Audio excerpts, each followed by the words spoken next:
성부와 성자와 성령의 이름으로 아멘.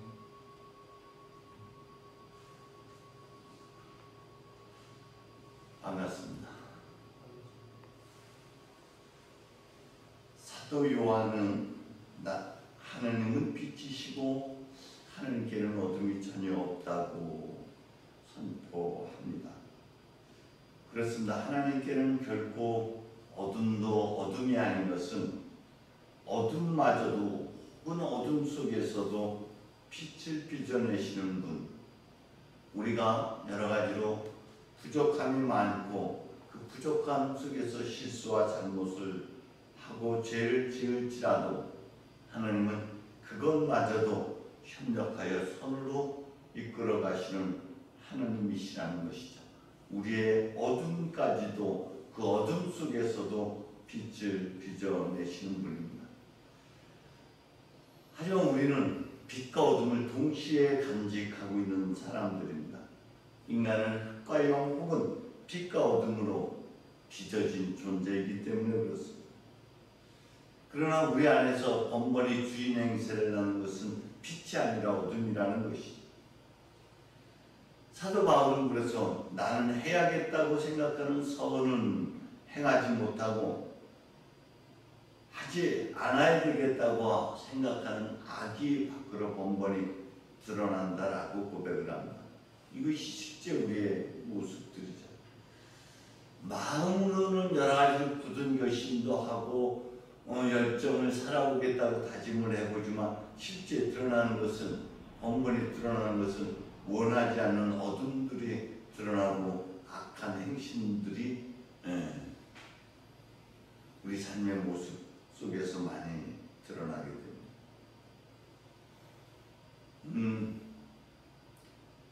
생각지도 못하게 지난 월요일 저녁은 전라도 고창에 있는 선사라고 하는 절에서 하루를 묵게 됐어요. 그리고 거기 내장사에 일하고 계신 스님이 원래 선사에서 스님으로 처음 출가를 시작했는데 그 교구 소속이 그 내장사까지 포함되어 있어서 거기서 소속되어 있는 스님이 그 집에 와서 우리한테 숙소까지 제공하고 저녁 식사 그리고 함께 차를 마시면서 한 2~3시간 같이 이야기를 나눌 수가 있었어요.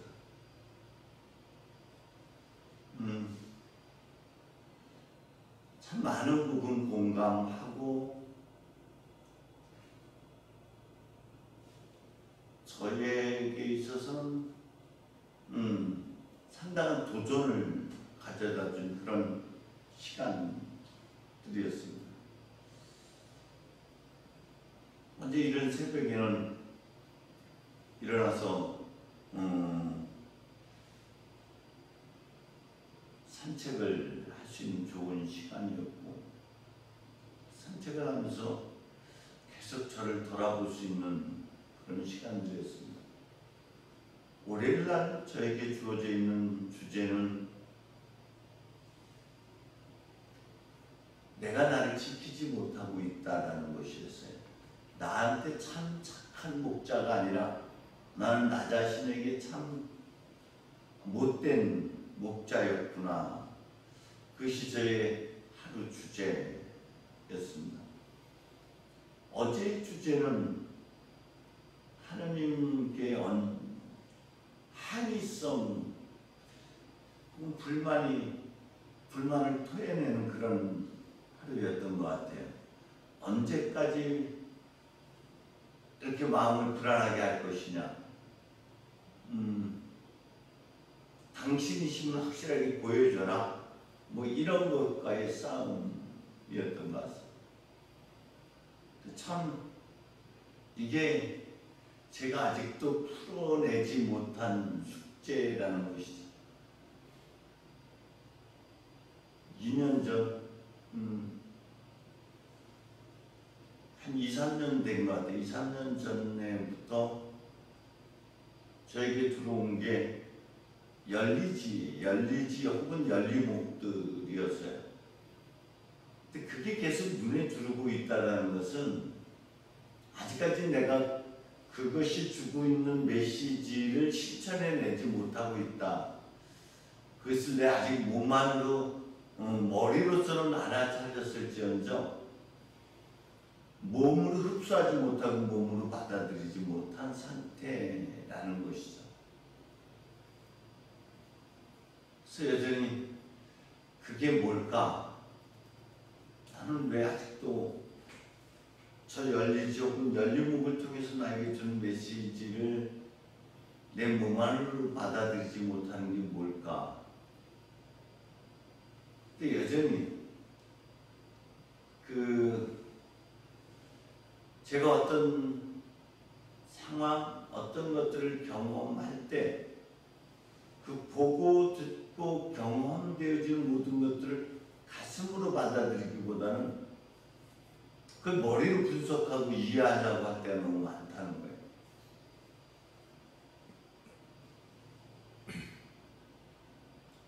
말로는 가슴으로 살아내야 되는 거라고 말을 하지만 어느 순간 나도 모르게 무의식 안에서 내가 행동하는 것들을 다 머리로 분석하려고 그러고 이해하려고 그러고 불행히 살아갑니다. 근데 이런 것들이 사랑이라는 것이 머리가 아니라 가슴으로 와닿아야 되는 거, 가슴으로 이해하는 것이지 머리로 분석하는 게 아닌데 하나님과의 체험, 내가 얼마나 더 너에게 보여줘야 되느냐라는 것들이었어요. 가슴으로 느낄 걸 자꾸 머리를 끌고 와서 분석하려니 도무지 이해되지 않는 부분들, 그래서 이내 식어버리고 이내 흘러가 버리게 되는 거죠. 엠마오로 가던 제자들이 경험되어진 것은 가슴의 경험이었는데 가슴을 보기보다는 자꾸 머리로 이해하려고 하기 때문에 뜨거운 가슴이 그냥 흘려버렸던 것이죠. 다시 예수님과 마주했을 때에 떡을 떼어 나눠줄 때야 비로소 아하 하고 깨닫게 되는 것이죠. 다시 가슴으로 내놓는 것이죠. 스님과 이야기 나누면서 알아차림이라는 단어가 굉장히 중요하게 같이 공유하게 됐어요. 아, 내가 지금 이러고 있구나. 지금 내가 또 이게 머리에서 지금 분석하고 있고 또 이해하려고 하고 있구나. 알아차리는 것들. 그리고 알아차림을 통해서 그 반대되는 것들을 수행해 나가는 것. 아, 저것조차도 수행으로 끌고 가고 있구나. 자기를 빚어가는, 불교 쪽에서 복을 짓는다라는 표현을 이제 하죠. 예를 들어서 욕심이 많은 사람들에게 있어서는 고시라고 하는 다른 사람을 에게 이렇게 돕는 행동들을 하도록 그렇게 안내를 한다 그래요. 그러면 그 욕심이라는 것이 줄어드는 것이, 욕심을 우리는 버리려고 비우려고 자꾸 노력을 하는데, 그래도 그 욕심인 게 우리의 한 부분이라는 걸 인정하고 고시행위를 자주 수행의 방식으로 계속함으로 이게 누적되게 해서 어느 순간 욕망이 줄어들게끔, 그래서 새로운 복을 짓게끔 그렇게 한다는 거예요. 1대1로 스승이 되어지고 제자가 되어지는 그런 것으로 저는 그게 확 들어와서, 이게 우리 교회 안에서도 상당 부분은 그렇게 개별적 수행자로서 안내해야 되고 수행자로 그 길을 걷도록 우리의 영성 수련을 해나가야 되겠다 하는 생각을 해봤습니다. 인간이 이 때문에 갖게 되는 본능이 있으니까 본능과 그리고 부모로부터 받은 영향 혹은 주변으로부터 받은 영향으로 인해서 어떤 경우는 우리가 빛이 커지기도 하고 어떤 경우는 어둠이 커지기도 합니다. 오늘 요한 축일이고 그래서 요한과 관련되어 있는 마태복음 20장을 함께 읽게 됩니다.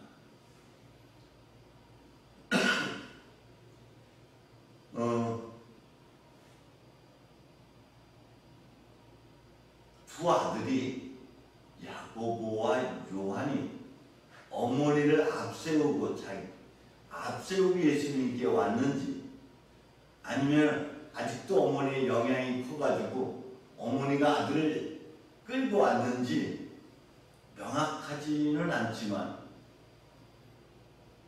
어쨌든 자녀들도 동의했다는 것이고 또 다른 복음서에서 보면 어머니보다는 두 형제가 예수께 와서 적극적으로 요청한 걸로 미루어 짐작할 수는 있을 것 같아요. 그리고 마태복음 오늘 복음서 4장에서는 이들에게 있어서 가장 그 스스로 독립된 삶을 살지 못하게 하는 것이 부모라는 것을 우리가 알 수 있죠. 그래서 예수님께서 부르실 때에 제베데오의 두 아들 야고보와 요한은 배와 그물을 버려두고 아버지를 우리 떠남이 굉장히 중요한 거예요. 영향력으로부터 끊어지는 것, 단절되는 것들이 굉장히 중요하죠. 그래서 아브라함한테도 갈대아우를 떠날 때 부모 친척의 영향력으로부터 벗어나도록 하는 것이 굉장히 중요했던 것입니다. 쉽게 안 벗어져요. 그러다 보니까 우리 성서에서 끊임없이 떠남을 강조하게 된 겁니다. 바르티메오도 부모로부터의 영향력 아래에서 살아가게 되고 대부분의 사람들이 그 부모의 그 자녀가 되어서 살아갑니다. 그 모습을 그대로 계승해 나가고 있을 뿐이죠. 그런 경우가 대부분입니다. 오늘은 자녀들에 대한 이야기를 잠깐 했으면 좋겠어요. 자녀를 보면 그 부모를 알 수 있다는 말이 있습니다. 어떻게 유치원 혹은 그 어린이집 이런 데서 아이들이 놀고 행동하고 말하는 거 보면 그 부모를 알 수 있대. 저 집이 어떻구나. 아이가 뭐 욕을 한다거나 이런 것들을 하는 뭐랄까 권위적인 엄마의 아빠의 역할 노릇하고 하는데 권위적이거나 그런 것들을 보면 그 가정의 모습이 보이고요. 아이가 굉장히 친절하고 부드러운 말을 써도 그 부모가 보인다는 거예요. 또 이런 말이 있어요. 자녀는 부모의 거울이고 부모는 자녀의 창이다. 자녀를 보면 우리의 모습이 반영되고 있는 것인데 우리는 자녀들을 고치려고 그러지 자신의 모습이라고 인정하지 못할 때가 너무나 많다는 겁니다. 특히 우리가 99%라고까지 표현을 합니다. 3살 여든간다 6살 이전에 거의 99%가 그 부모의 영향력에 의해서 그 아이의 인격이 형성돼 나가고 있다라고 봅니다. 평소에 부모의 언어 습관, 행동 습관들이 다 반영이 되는 것이죠. 낱말은 새가 듣고 반말은 쥐가 듣는다는데 그 쥐가 자녀들이에요. 부모가 아무리 속여도 아이들 눈에는 속일 수가 없어요. 다 드러나게 돼서 그거를 빼서 닮아요. 그것만 잘 추려가지고 닮아가는 게 우리 자녀들의 모습입니다.